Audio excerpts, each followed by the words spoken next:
Sarah delashmit is possibly the liar of all liars. She has lied about having MS, Ebola, cancers, of course, pregnancies, of course. She even attends a disability camp, and she has no disabilities. And possibly the worst part about all this is she is lying to her best friends and her whole family. Oh, lordy, lordy, lordy. Please subscribe if you haven't subscribed. Also, if you want to, follow me on Instagram. I've been doing little polls of like what story you guys want next, so. All right, Sarah delashmit, and yes, that is her real name. Found this documentary series on Hulu is called The Curious Case of, and this was one of the episodes. I feel like this series is tea for me because it seems like a lot of these are about people who conned people or lied or whatever. So maybe I'll do some more of these from these documentaries. I don't know. But I will just start at the beginning of this documentary. So we first meet a girl named Erin Johnson. She was one of Sarah's best friends. Erin has cerebral palsy. I can never say that. Cerebral palsy. She was diagnosed at 8 months and she is wheelchair bound. So in the summer of 2005, Sarah and Erin meet at this camp. It's called Camp Summit. It is a camp for children and adults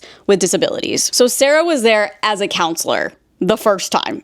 Okay, so she is at this camp. She's a counselor. She is bonding with Erin. They become pretty close. She does everything for her. She like washes her hair, helps her get around, just anything she can do to help Erin. And they just become super close during this time at camp. I believe it's like a week or two. And Erin says Sarah told her that Sarah has a sister that is 11. She is disabled and she has a form of muscular dystrophy called SMA. And I'll just read you what it is because I did not know what it is. It says a rare genetic disease caused by muscle weakness and loss of movement. It damages the nerve cells in a spinal cord called motor neurons. These nerve cells control voluntary muscles used for walking, breathing, and swallowing. It says a life expectancy is 6 to 10 years after symptoms first start. So that was just another thing they bonded over. Also, this made Erin feel even more comfortable with Sarah because she has a sister who has a disability and has obviously understood that struggle. And it also made sense why she was a counselor at a disability camp. But Erin said it was kind of weird sometimes. Like Sarah would ask very detailed questions about her disease and symptoms and almost like she was studying her. This is what she said in the documentary. She was like, I feel like she was studying me. So after camp, they stay in contact. They are very close. They text, they call every single day. And Sarah told Erin that she has a husband named Adam, okay? And of course, she has problems getting pregnant. She's had many miscarriages. She even talks about like babies she's had that have passed. And I mean, Erin is just like, oh my God, like, I hope she's okay. Like, oh my God. And then randomly, a man named Jeff messages Erin and he says, I saw your picture on a dating profile and I would love to get to know you. So Erin gets super excited because she's like, oh my gosh, a guy's interested in me. Like, wonder where this will go. She tells Sarah about this and Sarah, of course, Sarah's like, oh my God, that's my husband's best friend. This is perfect. Erin and Jeff would message all the time. He told her everything she wanted to hear. He complimented her, said he just wants to be with her. All of the things you want to hear from a person you have a crush on, right? Erin also lives at home, you know, with a disability. She obviously needs care and help. And now she's having this like, you know, fantasy of this man who is so perfect and sweet to her and really wants to be with her. Obviously makes her very happy until Sarah calls her sometime way later on and lets her know that Adam and Jeff, Sarah's husband and the guy Erin's talking to, got into a car accident and Jeff died.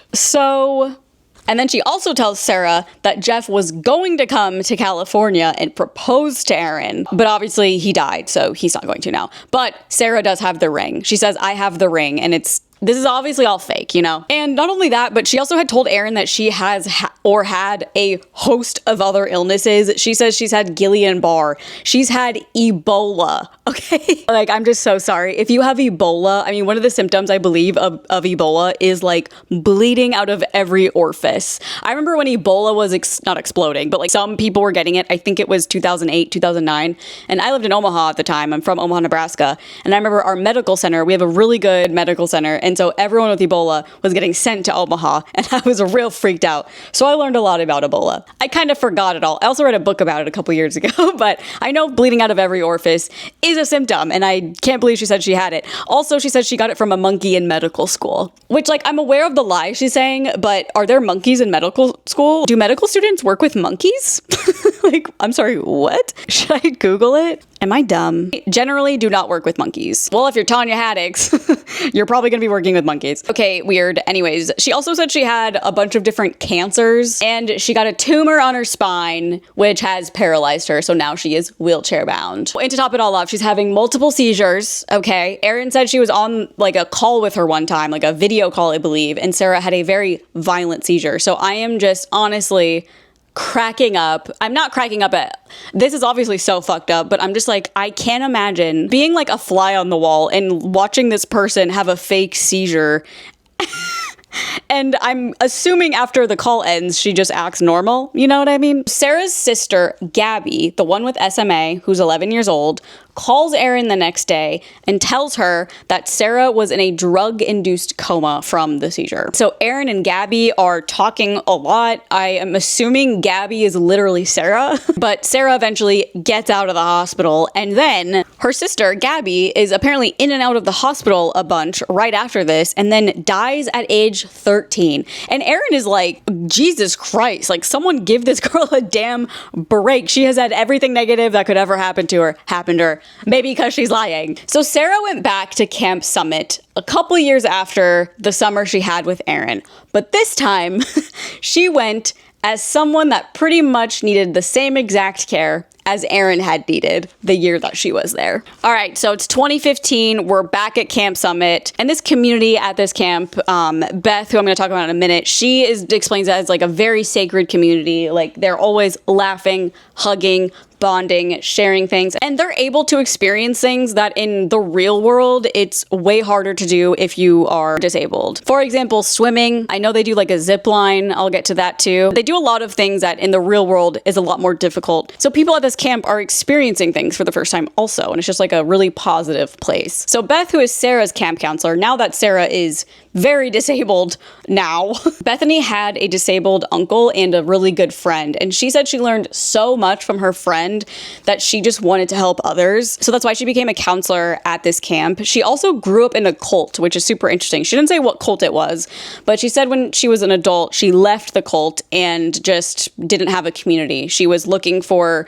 anybody to relate to. She said when you leave that cult, they talk really badly about you. So it's kind of like once you're out kind of thing. So she was just really trying to find her ground and just a community, people she can be around and loves and trusts. Also, I want to say counselors at this camp are both like counselor vibe and live-in caretaker. So they're doing like double duty at this camp. But Beth did have a lot of trauma in her life. She saw and heard a lot of things that affected her really negatively. After she left this cult, she was just looking for any volunteer experiences with nonprofits so she could build community and find people like her. When she met Sarah, Sarah had MS and she was in a wheelchair. So Carrie, who is a lead counselor, she worked directly with Sarah also. She bathed her, cut her food up. They changed her feminine products all the time. Like they were very hands-on, obviously. And she described Sarah as very nice and friendly. Actually, most people did. She just was super positive. She was very like drawing. Like people just wanted to be around her. People just really wanted to be around her and people really wanted to be her friend. So now that Sarah has MS, she needs other people to do basically everything for her. Carrie says that the only movement she really saw Beth have was in her wrist, and that's pretty much it. So we all obviously know she's lying. What do you mean? How do you not move a freaking muscle except your wrist? I'm so sorry. Even if I tried to do this, I don't know if I would be successful. But these counselors at Camp Summit really wanted these people to have the best time they could have. Like I said, they did a lot of stuff that they couldn't normally do easily in the real world, and Sarah wanted to zip line. So a lot of the counselors got involved and helped her zip line, and she did it, and when she was done, she fell to the ground like in a happy way and like sobbed, and she was just like, that was the most beautiful thing in my entire life.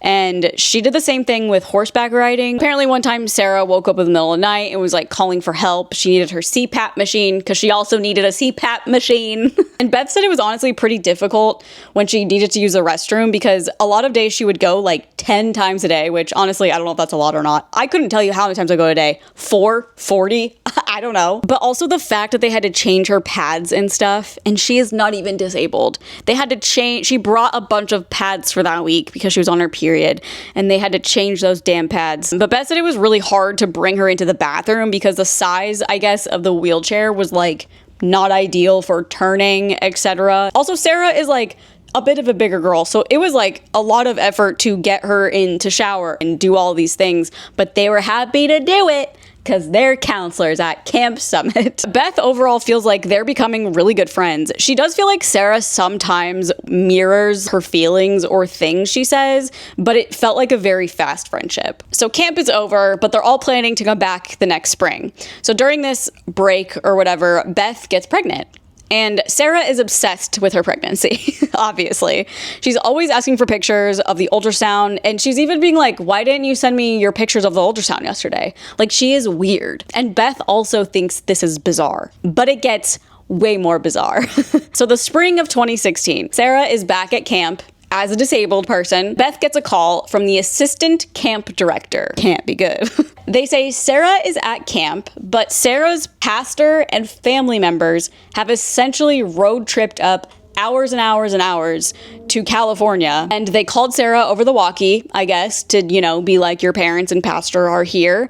And Sarah pulls up in her wheelchair, obviously, and she sees them and she just stands up and walks into the car that all those people drove there in. And they drive off. So everyone there now knows she's able-bodied and has just completely lied to everyone's face. And Beth was extremely distraught by this. She was emotionally triggered to the point where she felt like someone had died. She described feeling violated and gross, which is so fair. Like, you were helping someone in their most intimate moments, and just finding out that it was all fake is seriously, like, I understand going insane. Okay, so Erin gets word of this, the girl who was like best friends with Sarah at the camp the first year she was there. So she hears about this, and that's when she realizes, oh my God, Jeff and Adam are both fake. And also, Gabby is probably not a real person. She probably is not Sarah's sister, and she probably isn't somebody who died of SMA. Erin actually calls Sarah and asks her, why did you do this? And all Sarah can say back is, I don't know why. All right, and then we're introduced to Elizabeth Hitchcox, which a lot of people just call her Liz, so I'm gonna call her Liz. She's a volunteer for a breast cancer group called the Young Survivor Coalition. They were having a bike event in Rhode Island, and I believe it was like a certain mile ride or something they were all doing. And Sarah reached out to her and said she was a flight attendant, but she's on leave for getting treatment for breast cancer. She said her name is Cindy and has a 14-month-old daughter. Cindy applied to receive a donated bike. So you bring your own bike to this bike event, and if you don't have a bike, you can apply to receive a donated one, and you will most likely get one, and she did. And it was a pretty nice bike. I mean, it was like 600 some bucks. And during this ride event, she learns that she has stage 4 cancer and hasn't told her husband yet. And obviously Liz feels for her, she's there for her, they become very close. So now they're, best friends or whatever. Months after this charity event, Cindy wants to visit Liz. So Cindy travels to Liz with her bike because she wants to go on a bike ride with Liz and hang out, whatever. When she opens the box to bring the bike out, Liz is immediately like, that's not the one we gave you. She's like, oh, that's so weird. That's not the one we gave you. And Sarah's explanation is that Southwest had lost it when she was coming home from the charity and gave her an insurance claim, which she used to buy this way nicer bike, by the way. So immediately she's like, that is so odd. She Googles Cindy, and she finds out Cindy's full real name and that she was a nurse, but she had lost her license, but I'll get to that later. So she's like, this is fake, ? But she has cancer. I don't know how to deal with this. So she starts questioning Sarah a little bit, and Sarah just immediately is like, I have a stalker. I'm very scared. And so Liz is like, okay, what are you talking about? A stalker? Like, what? And she's like, a woman keeps texting me, telling her that her and her husband will be together once Sarah is gone. And Sarah isn't pretty enough for her husband. And apparently, this person had followed her to the gym, to the store, drives behind her. This stalker will kill her without anyone finding out. She even says the FBI is involved in this case because it's so terrible. So Sarah tells Liz that the FBI wants to set a trap for the stalker. The FBI wants her to go to the store to try to draw the stalker out so they'll come out and hopefully we'll show up there and they can catch him. And so she asks Liz if she can FaceTime her while she's doing all this. She's like, I want to look normal, so can I just FaceTime you? Which is like, girlie, you can just walk without doing anything and you'd still look normal, but okay. 45 minutes into this call, Sarah goes, I see her. And Liz is like, because this person is really a threat to them. Like, they think that this person is fully gonna do something crazy. You need to run. And then gunshots were fired. This sounds so stupid now that I'm really telling this story. It sounds like I'm a 7-year-old, like, explaining something that for sure never happened. So Liz is hearing these gunshots on the other line, obviously stressed, freaking out. Sarah apparently runs and hides in a clothing area, and then the call ends. So Liz is just, what the hell? Also, this is so crazy. Context, which is very important here. Liz lost a friend to a shooting, and Sarah knew that. So this is like just 5 minutes later, Sarah calls Liz back, and she says, they arrested my stalker. She says 7 bullets were shot, 5 people were injured, and a bullet hit me in the knee. However, there was nothing in the media about this. Liz even called the police department to be like, I'm so sorry, but did this happen here? And they literally were like, no. And obviously this really pissed her off, but she was also scared of her. She was like, I don't know what she's gonna do. But she somehow contacts Sarah's aunt. She confirms that Sarah has been doing this since literally high school. What does Liz do next? She calls Dr. Phil. And Liz and Beth and one other person who I'm not even really sure who he is, to be honest, but he is also a victim in this, they confront her on Dr. Mother effing Phil, okay? So we learn a lot more about her during this episode. Liz also goes into way more detail about Sarah copying her. First, Sarah started using the same words Liz was using, like specific, just like little quirky words that she would like use all the time. And then Sarah started doing it. Honestly, I do that all the time. If I'm around someone enough, I will just copy but not on purpose, okay? It's not on purpose. Just odd things. Like Sarah bought the exact same helmet and brand that Liz had, which is like fine. She wasn't obviously mad about it or anything, but she was just like, oh, that's interesting. And then when they rode again together, when Sarah visited her, she was wearing like the same brand that Liz wears all the time. And apparently Sarah had bought like a shit ton of athletic wear from that brand. And we also find out that her nursing license was revoked because she faked being pregnant with twins and had a miscarriage. She was wearing damn pillows under her shirt at work, okay? Like, she had ultrasound pictures she would show her coworkers every day. And then tragically, they had a premature birth and they did not make it. And the board found out about this and they suspended her license because they literally were like, this is an unstable woman.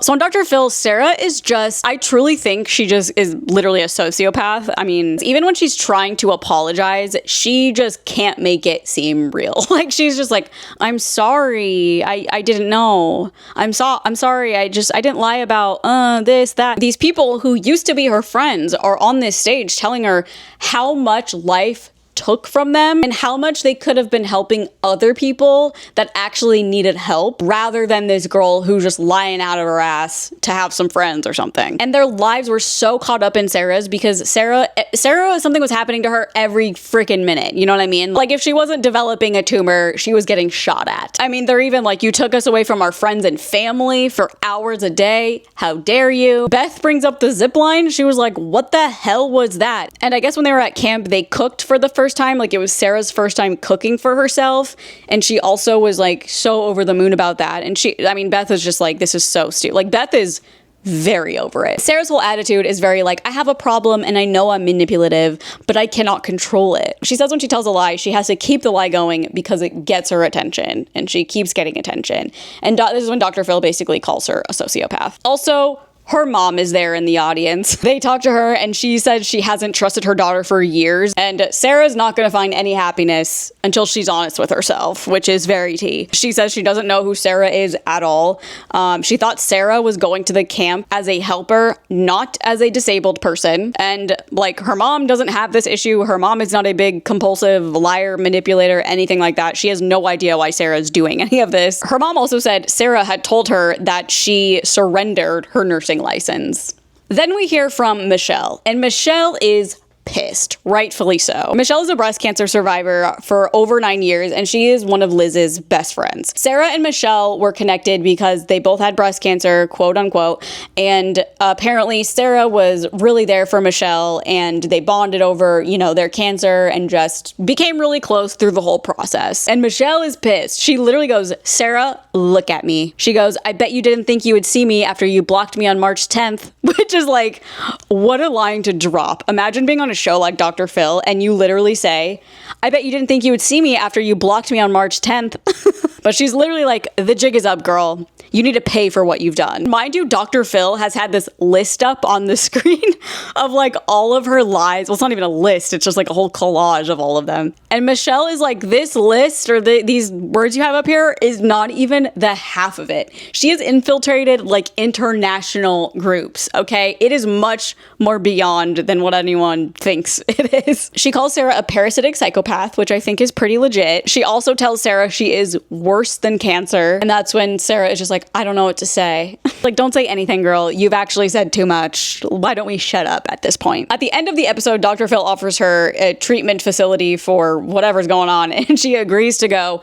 But a couple weeks after, she just leaves and goes home. Now we hear from Andrea Smith. Andrea Smith is described as a loving, motherly figure, but if you cross her, you're done. Like, she is one of those people who's like, nope, you're gone. So she was sent a clip of this Dr. Phil episode, and whoever sent it to her was like, doesn't this sound like that crazy girl Sarah? And she was like, oh my God, that is Sarah. And Andrea Smith has literally been warning people about Sarah delashmit since 2006. Andrea left some comment on the video of her on Dr. Phil and was like, I've been looking for this woman since 2006.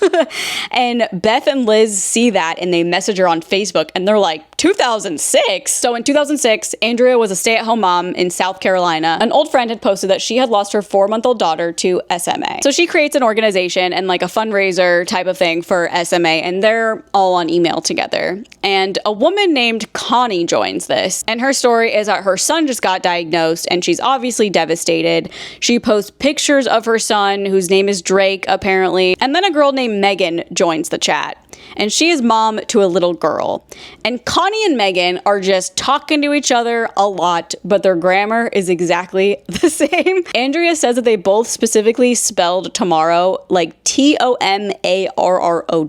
tomorrow. She takes both emails and she finds out that they're from the same IP address. And she was also able to track the IP as Sarah delashmit. So this was back when Sarah was 21. Mind you, her mom's name is Connie, so that's a little weird. But this was the same time she had her friendship with Aaron. So she's telling these lies of SMA to so many different people. Like I said, she told Aaron her sister had it, but now she's in this fundraising group and saying her son has it, and then she's also with this other person saying her daughter has it. It's just insane and psycho. So Liz, Beth, and Andrea are all trying to figure out, like, what can we do about this? And Andrea reminds them of the bike that Sarah was gifted from the charity, and they could probably call the cops and get her for fraud. Hopefully. So then we hear from the FBI. He's the chief of fraud and corruption. And his opinion is she caused way more emotional harm, obviously, than any kind of like actual crime or monetary value. Also, they find out during this that the bike that was donated to her was worth, like I said earlier, I think it was like $650 or something like that. The other one that she said had an insurance claim, whatever, and bought was $4,500, and she used her mom's credit card and then proceeded to lie to the bank. She said it was unauthorized and she got the money back and she just kept the damn bike. So the FBI gets a search warrant and they find the bike that the charity donated to Sarah, and that's evidence of her lying about it. She gets 4 counts of wire fraud, 1 count of mail fraud, 3 counts of aggravated identity theft, and in 2020, she pled guilty and she went to jail. And in 2022, she was released and she moved back in with her mom and she has a baby. Who is this dad? I'm scared. And then I feel like we get the most current situation of what's going on. So we hear from Paige. She is in a mom group for moms of Highland in Illinois, which is where Sarah lives. She met Sarah in October of 2024 and she had a very small child. And she described Sarah as an older first-time mom because she, had a lot of trouble getting pregnant. I believe she told them she tried IVF, bunch of different ways to get pregnant, and finally she had a baby. Her husband is a pilot for UPS and he's always gone. He's never home, so she's alone a lot and just, wants friends and a community. Sarah starts copying Paige's experiences as a mom. For example, Paige told her that she had an oversupply of breast milk, and obviously So did Sarah. But then Sarah posted in a breast milk group that she's looking for donations. So Paige is like, huh? She also said she never saw her nurse her child. And Sarah would tell other people that her husband had different jobs according to who she was talking to. Like, she's just like, who the hell is this person? I was trying to figure out where the hell she is now. I couldn't find a specific anything of where she is now, but I did see a comment on Reddit. This is crazy. So this is the comment on Reddit. It says, so that Sarah girl was in my EMT class from March 6th to April 21st of 2023. She sounded super smart and was kind, told us she had been a nurse and was working in the NICU and had been working overnights for the past few months, and come to find out she had her nurse license suspended in 2015. I cannot fathom that I sat next to the woman thinking she'd be a great EMT. So unfortunately, I don't know where she is right now, but I did find a podcast, and I think this is a great way to wrap this up. This little story of 4 girls in college, and one of them is Sarah delashmit. One of her old roommates went on this podcast, and the podcast is called Sympathy Pains, if you want to listen to it. There's a bunch of different episodes, and they're really good. They're like very based on certain people. One of them is about Beth. One of them is about Liz. But her roommate described Sarah as, you know, she had glasses, braces, and like she didn't even know if she had makeup. So she wasn't like, you know, getting done up every day or anything. She said other roommates hadn't been super friendly like Sarah. Like I said, again, she's very friendly. She draws you in, you know? She said Sarah walks into Emily's room one night in October and says she has leukemia. They all obviously take it very hard because they're all very close and they're all really good friends. And she starts talking about losing her hair, so maybe we should cut it off. And so they all go into a room together and she's about to do it, but then she backs out. But she doesn't say why. I think she just says she's scared or something. But her roommate chops off her hair anyway to show support. Another night, Sarah really wanted to watch A Walk to Remember. And if you've seen that movie, you know the main character, Mandy Moore, has leukemia and she's literally dying. And she said that they all watched it together, and literally by the end, it was dark. Like, the energy was bad. Sarah and another roommate were on the floor, like, crying together because at the end of the movie, not to spoil anything, but, you know, she dies. But the school year ends, and Emily and Sarah, Emily is a girl that called into the podcast, want to be roommates again in the fall. During the summer, Emily is at a wedding, and during the reception, Sarah calls her. And Sarah says she's been in a bad car accident. Sarah ends up telling her she had to get her back fused. She is in a wheelchair. She may never walk again. At the beginning of the fall term, Emily gets to campus for the first time that fall, opens up the door and realizes Sarah has already moved in, like, early. And she is in her wheelchair, but she's not around a lot. Like, it's very odd. And Emily described one night Sarah was laying on her bed, like on her stomach, feet kicked up kind of thing, you know, like hee hee. And she was just like, damn, with that fused back, like, how is that comfortable? And I think that was the first time she was like, I don't know if this is real. So they start arguing over little stuff, whatever. Emily moves out. Weeks later, Emily goes into the dining hall and sees Sarah not in a wheelchair or a back brace, which she also had after the surgery because of her fused back. She was just standing up, talking in normal ass clothes, and they just make eye contact, and Emily just walks right by her. So that's pretty much maybe the beginning of where this girl started all of her damn lies. And I know it's because she wants attention. Like, I feel like we all know that. I feel like people lie either for money, status, or attention. I feel like it's either one, never both. I genuinely feel like this lady is going to be doing this till the end of time. I don't think she cares about changing at all. She obviously doesn't if she just infiltrated this mom group right after getting out of jail and making up more lies. I don't know, but leave a comment of, you know, somebody you want me to cover that's doing a lot of lying or conning or, you know, anything interesting, I guess. But please subscribe. I love you guys. I'll see you next time I post. Bye!